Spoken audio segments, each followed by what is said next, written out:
All right, what's going on? We got UFC 313 tomorrow. Pereira versus Ankalaev. This is going to be a pretty good fight night, honestly. A lot of pretty decent fights on the card, and I'm just going to go bottom to top, give my opinions on most of these fights. I'm only going to go over one of the early prelim fights, because I'll just be honest with you, I really don't care to research the other two fights. I've heard of a couple of those guys, but like I don't really care to do research on those guys. Like I don't care. Okay, if I don't care, I'm not going to give it to you. So womp womp. If you wanted Diordan Santos versus Ozzy Diaz predicted to you, womp womp. Also, if you wanted Marin Santos versus Francis Marshall predicted to you, who cares? I don't care. If you care, that's great, but I don't care. Anyways. Speaking of the only other fight on the early prelims, Chris Gutierrez and John Castaneda. John Castaneda is just not good. He just really isn't. He's kind of inconsistent throughout his short UFC tenure. Well, let's say it's not short. He's had, what, 7 fights? Yeah, he's had 7 fights. He finished Eddie Wineland in 2021, so do with that information what you will. Lost to Nathaniel Wood in his debut. Lost to Miles Johns. Miles Johns is dangerous, so I guess I'll give that to him. Lost to, Daniel Santos, who, I don't know. But, Santos is okay, I guess. Beat Gafarov, woohoo. And he lost to Daniel Marcos in his most recent fight. Daniel Marcos is decent. I think Daniel Marcos will lose soon. I know he's kind of this undefeated prospect kind of guy, but I think Marcos is good, but he's not, like, great.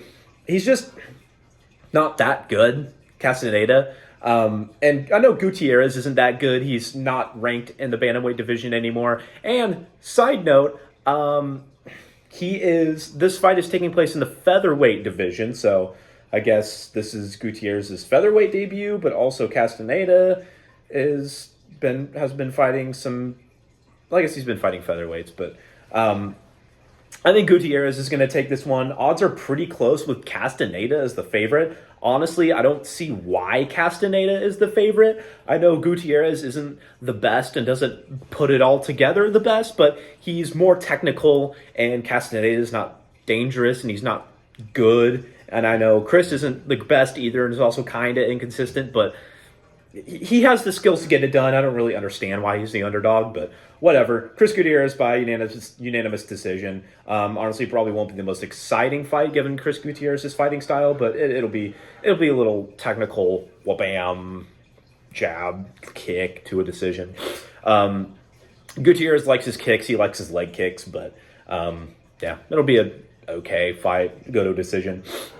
Okay, starting off the prelims, the main prelims, Alex Morono versus Carlos Leal. Minus 900 favorite for Carlos Leal. I know that he did not arguably beat Renat Fakhretdinov. Not Renat Fakhretdinov.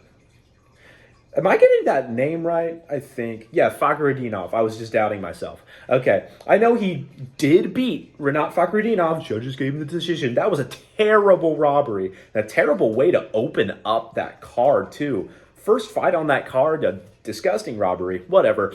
Carlos Leal, I understand, like I said, he beat Renat, but to be a minus 900 favorite against Alex Morono, who's a tough out, I understand, I think he should be the favorite, but I don't understand why he's this high of a favorite. We still don't know a lot about Carlos Leal. Like I said, yes, he did beat a very highly rated unranked welterweight. In the terms of the unranked welterweight pool, Renat Fakhretdinov is probably at the top, right? But Carlos Leal, like I said, there's a lot of unanswered questions.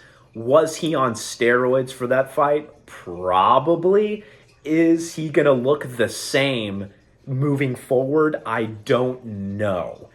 Can he keep up that performance? Maybe. I think he can keep most of that performance up, and I think he's going to beat Alex Morono, which is just a lesser fighter. Again, Morono's tough, and Morono's just like he's just got that toughness, but Morono just doesn't have any skill whatsoever. He is completely skillless, and now he's getting up there in age, and he's been in the UFC for a very long time. He's 34.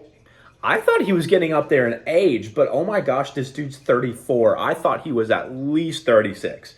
That's actually crazy to me. That's really crazy to me. I still think Carlos Leal is going to take this. Morono's like one of those old school fighters that is just like he's good fit for the old school, but everyone's just getting better and more technical, and he just doesn't have that. And I think Carlos Leal, if he was getting in a dog fight with Renat Fakhretdinov, he's going to outdog Alex Morono. I could see a late fight finish, like late second round, third round finish for Carlos Leal. I think that's going to be my prediction. I could see this going to a decision, but I think Morono's time as a marauder is kind of over, and I think Carlos Leal is going to take him. I'm really curious to see Carlos Leal moving forward, but yeah, we'll just have to see.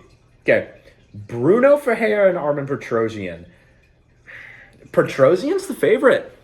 Interesting. Both of them are coming off losses. Petrosyan just lost to Shara Magomedov, and Bruno Ferreira has just lost to Abus Magomedov. That's interesting. They both just lost to Magomedovs. They're not related to each other, but that's interesting. Armen Petrosyan, yeah, he's a decent technical striker, and he's got a good amount of volume to him. Him and Shara were pretty much trading back and forth, and Petrosyan was making it very competitive until Shara pretty much got the flash KO. Bruno Ferreira, though, he's got a longer reach than Petrosyan, and he's a lot tougher, and he's just got that power, Petrosyan does have shorter arms too, and he just doesn't have the sting on his punches to be able to stop Ferreira in his tracks.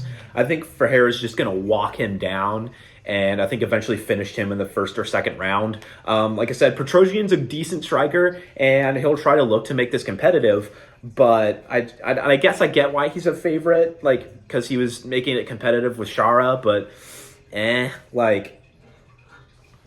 I just Bruno Ferreira's got that.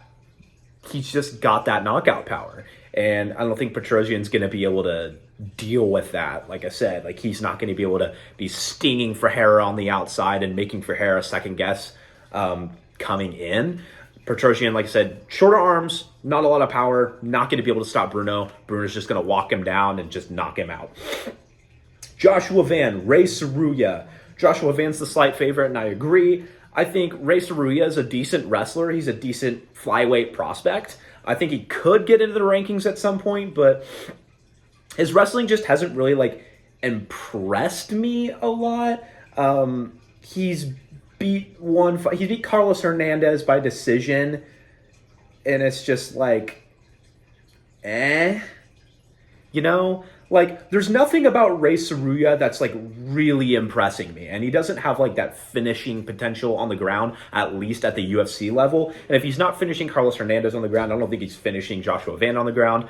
We saw in Van's last fight against Cody Durden that he's able to stuff the takedowns and then just out volume Durden, and I think a similar thing's going to happen to Ray Saruya. I don't think he's going to finish him. I think Ray's going to keep trying to shoot those takedowns and limit the amount of volume boxing that Joshua Van can put on him, but I just think it's going to be a similar thing to the Cody Durden fight, and I have Joshua Van winning by decision. I could see maybe a late third round TKO, but like I said, I don't know. I think he's going to go to a decision.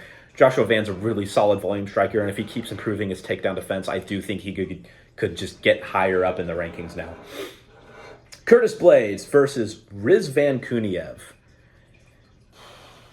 There's no reason this fight should have been made, at all. I think you guys have probably heard enough of MMA Guru and Lucas Tracy, all these other YouTubers talking about it already. So yeah, I mean, you guys probably have heard people ranting about this already. But come on, dude, what was the UFC's what were they thinking? It's not like Rizvan Kuniev is a short notice step up or a short notice replacement. That would be different. But this is not a short notice. The UFC deliberately booked this fight. They deliberately booked a known drug cheat. And this wasn't tainted supplements. This isn't, oh, I got, I got some stuff from a gas station boner pill at the gas station, like John Jones tries to claim, or like, it was a workout supplement I was taking. I didn't know it had it in it. He's tested positive for 4 different banned substances that led to his no contest after beating, gosh dang it, that guy Francis Ngannou beat, the really tall guy, Renan Ferreira. Yeah, he beat Renan Ferreira. Whatever, it's not that great. Renan Ferreira's dog water wrestling. Renan Ferreira's wrestling is bad. And Renan Ferreira was hipping out of top position when Rizvan Kuniev was on top of him. If you go watch that fight, like, Renan was able to, just big man his way out of bottom position, while Rizvan Kuniev, the better wrestler, was on top of him, and while he was taking 4 different performance-enhancing drugs during that fight. I know he still finished Renan Ferreira. Good on him, I guess. But, Curtis Blades is going to smoke this dude. And I think I agree with MMA Guru's take on this, which is that Rizvan Kuniev beat Renan Ferreira, and then he's gonna lose pretty badly and embarrassingly to Curtis Blades. And then the UFC is going to be like, oh yeah, that guy that beat Renan Ferreira, Francis Ngannou beat Renan Ferreira. Yeah, Francis Ngannou, great win against Renan Ferreira. You suck. Look what our UFC guy did to the guy that beat Renan Ferreira. Which is, honestly, I don't put that past the UFC at this point. The UFC just... Now, when I say the UFC, I mean Dana White. Dana White just loves being so, petty to fighters he kind of dislikes. We saw it, the first example was Frank Shamrock. He just, trying to delete Frank Shamrock from history. Tito Ortiz, he had just insane amounts of beef with that guy. And now it's they're trying to literally erase Francis Ngannou from history and make Francis Ngannou look as terrible as possible. All because they had some contract disputes, And it's just Dana White just being a petty child and bringing Rizvan Kuniev into the UFC on false hope that, hey, you're getting into the heavyweight division, man. You're a prospect. And, hey, we'll book you up with Curtis Blades, because we think highly of you. They don't think highly of Rizvan Kuniev. It's all a lie. They're just setting this dude up to get smoked by Curtis Blades so they can crap on Francis Ngannou more. With that being said, Curtis Blades by round 1 TKO. Easy pick. Anyways. All right. Bobby Green versus Mauricio Hufi. I'm not calling him King Green. That's gay. All right? But I'm sorry. Why are you as a grown man changing your name to King? That's just weird. Okay?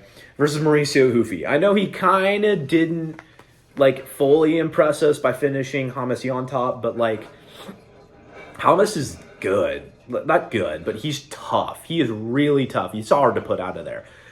Mauricio Hufi was hitting that dude with the kitchen sink, and that Yontop was just staying up. That impressive from Yontop. And I think Hufi could lose at some point in the future, but he's not losing to Bobby Green. I think they're going to kind of trade back and forth in the first round, and then King's going to do his little showboaty thing, and then I think Hufi's just going to knock him out. Why am I saying King Green? Don't do that. Don't give in. Bobby Green is just he loves the hands down, head movement kind of thing, but he's getting older and he's getting slower, so that's just not going to work for him anymore. He's not going to be as fast anymore. He's not going to be able to slip those kind of punches. And even in his prime, he was still getting knocked out, and that head movement thing wasn't really working out the best for him. So if he was getting knocked out like that back in the day, he's not going to keep that up any longer. And I think Hufi's going to knock him out probably late into round 1. That's going to be my prediction for that fight. Hufi's still a great striker, and I suspect he has some pretty decent grappling and some decent jiu-jitsu at least. I don't know about his pure wrestling, but I'd like to say he's probably got some decent jiu-jitsu in there. But yeah, Bobby Green's just. I know he used to be that tough, vet test for those kind of guys, but he's just not going to be the same anymore, especially against a really dangerous guy like Hoofy. Anyways, Amanda Lemos and Yasmin Lucindo. I mean, Lemos is 37, so she's getting up there, and she's had a couple losses. Or Lemos. Lucindo, she's 23. She's on the come up. She's already ranked number 7 in the division, which is pretty decent, pretty good. She's a slight favorite, and I think I'd have to agree with that. I just think Lemos' time at the top is probably coming to an end. She's had a couple losses, failed title shot, failed number 1 contender spot again. She's 37. Lucindo's 23. She's on the come up. I know she's not like finishing people, and her last fight was a split decision against Marita Rodriguez. I know Rodriguez is decent, but I don't know, it just doesn't impress me. Lucindo doesn't impress me a lot, and I think Lemos is the more dangerous fighter. She's a more dangerous striker, but I think Lucindo's going to know how to play it safe and be able to avoid Lemos' game. And I think she's going to take it to a split decision. I could see Lemos winning. I don't know. And in a normal world, I might say Lemos, but she, like I said before already, she's 37. She's getting up there in age. She's already lost her big fights at the top that she'd need to get back up there. I just don't know, man. I don't know how much faith I have in Lemos. I want to pick her. I really want to pick Lemos, but I think it's just Lucindo's time. It sounds silly, like I'm just picking off of vibes, but I think it's Lucindo's time, and I think she'll get it.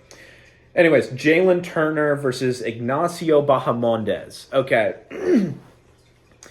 Similar height, similar attributes. I think Bahamondes is also 6'3", which still blows my mind that 6'3" guys can make 155 pounds. That's just crazy. I couldn't imagine me as a 5'10" guy trying to make 155 pounds right now, but I don't know. Maybe I don't know. I just don't know, man. But, Jalen Turner's just so dumb. That's what I have to say about that. He just makes, consistently bad decisions in fights, and it's just, things just keep not going well for him. He has, the ability and the attributes to get things done, but he just can't get it done. And Ignacio Bahamondes, he's only getting better in his UFC career. He's got similar height, similar reach, Jalen Turner's dealt with a tall guy before, and Dan Hooker. Dan Hooker's only 6 foot tall. Also, Dan Hooker's just really long also, but Jalen Turner's finally facing a guy who's his height, and I think Bahamondes is just going to be able to piece him up, pick him apart, and Turner has the knockout power. He really does. I think he has a bit more power than Bahamondes does. I think Bahamondes is going to play it safe and be able to strike at range better than Jalen Turner will. I think Jalen Turner is always trying to look for the knockout shot, and that's just not going to work in his favor. And I think Bahamondes is just going to be hungrier, is going to be better, and he's going to be smarter fight IQ-wise for this fight. I think this will be a really fun scrap, but I have Bahamondes by decision. Justin Gaethje, Rafael Fiziev, this fight scares me. Both of these, the co-main event and the main event, scare me, man. Justin Gaethje, 36. He's just been flatline KO'd in his last fight for the first time in his career. Fiziev, also on the other hand, he's had a couple years off after a bad knee injury against Gamrot. Fiziev lost the last time these two guys fought. Gaethje's already fought him before, and he beat him.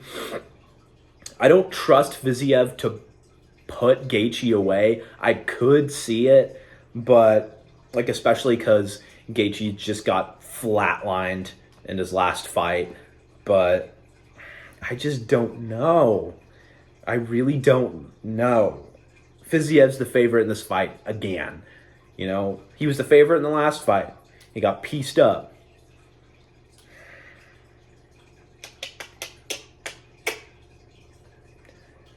I'm reluctantly going to pick Justin Gaethje, by decision again. I think it's going to be a lot more scary, this fight, and I think Fiziev is going to also try and go after Gaethje and pick his shots, knowing he might be able to knock him out. Gaethje, like, he's one of those fighters to me that, like, his performances always, like, surprise me, because I always think he's just this basic fighter, and, like, I have it in my head that he's basic and he just, you know, wings on these grunting punches, like, you know, he's kind of just winging these bombs. But you look in his recent fights, and he really is picking his shots, and he really has the sting on his shots to, like, keep guys away from him and second guessing, like, what they should be throwing, and just really busting them up over a period of time. We saw it, obviously, in the Tony Ferguson fight. We saw it in the Chandler fight. We saw it in the first Fiziev fight. And we saw him knock out Poirier, you know, with a head kick of all things. That was crazy. But it's going to be different this time. Gaethje only has a couple fights left in him. He said it himself. And he is on the downward trajectory of his career. Fiziev, if he wins this fight, he's going to be number 3rd or 4th ranked, which is weird to think about. And I don't think he'd ever stay in the top 5 for very long. Like, he has some fast, tight punches, but I just don't think he has the overall skill set to get things done. Reluctantly going with Gaethje by, like, a split decision. I think it's going to be a lot closer, this fight. And we're going to see Gaethje's, like, kinks and, like, the chinks in Gaethje's armor, like, really start to show through. But, man, I'm holding hope for Gaethje. If he doesn't win this fight, I don't pick him to win another fight again. All right, Alex Pereira, Magomed Ankalaev. This fight is scary, man. Because Magomed Ankalaev, he's fast. He's faster than Pereira, arguably. You know, I think you could probably see his shots coming easier than Pereira's, but he is very fast. He is a counter puncher, though, so he's not going to want to go first, especially against Pereira. If he tries to go first against Pereira, Pereira's going to clip him, you know. And it doesn't take much for the damage to really start showing, you know. And with Ankh, I think with both of these guys, I think Ankh is going to be waiting for Pereira to overextend on a punch so he can get in the pocket, unload a couple, and then get out. But Pereira's not really going to overextend that much. He doesn't really overextend, you know? And I'm kind of worried that, like, Ankh could clip him pretty, like, find his timing, find his shot, and just clip him. He's going to be able to clip him easier than Khalil was able to. And Khalil got him a couple times. He found his opportunities, but Khalil's not as fast, and he doesn't keep his punches as tight. He very much wings his punches, kind of. But, man, I think the leg kicks are going to be very much a problem for Ankalaev, and they were a problem when he fought Jan Blachowicz, and Alex Pereira just has better and faster and harder to read low kicks. So if Pereira is smart, he's hitting them with his low kicks on the outside, and he keeps him outside with that jab, because Pereira has a good jab, and it hits hard. His jab's got some sting on it. So I think the path for victory to Pereira is to just keep him on the outside, wear him down, and then in the 3rd round, you know, maybe 2nd, 3rd round, really start to put the pressure on him. Reluctantly put the pressure on him. Ankh might have to wrestle to beat him. I could see him clipping Alex, but it's not likely. He's going to have to wrestle, but then again, he's not the best at keeping guys down. Guys are usually able to get up, and he doesn't go for submissions. He just does not go for submissions. The only guys he was able to hold down were Jan Blachowicz, who is complete dog water off of his back, and Anthony Smith, who curls up in the fetal position anytime he's put in trouble. So I trust Pereira to get back up, and he's also just very strong And Onk's not going to be able to double leg him. He's going to be able to single leg him if he wants to, but I have Pereira by third round knockout. I have Pereira by third round knockout. It's going to be scary. I think it's going to be scary, but I do think Pereira has the attributes and the skill set to do what needs to be done to beat Ankalaev. He just needs to put it together, not overextend, and not get overzealous and trying to chase a finish. Because that's the other thing. If he gets a little overzealous and pressuring Ankh, that's where the counter strikes and the takedown attempts are going to open up. And we don't want that. We want Alex to win. Get Ankh out of there, please. Third, fourth round TKO. But this card's a bit scary. Card's a bit scary for our fan favorite fighters, for Gaethje and for Pereira. But yeah, hey, we're banking. Hey, at least if they lose, we're banking on Joshua Van and Curtis Blades and Hoofy winning, I guess, and Ignacio Bahamondes embarrassing Jalen Turner. But yeah, anyways, thank you for watching. I think that's all I have for today, and I'll see you in the next one. See you.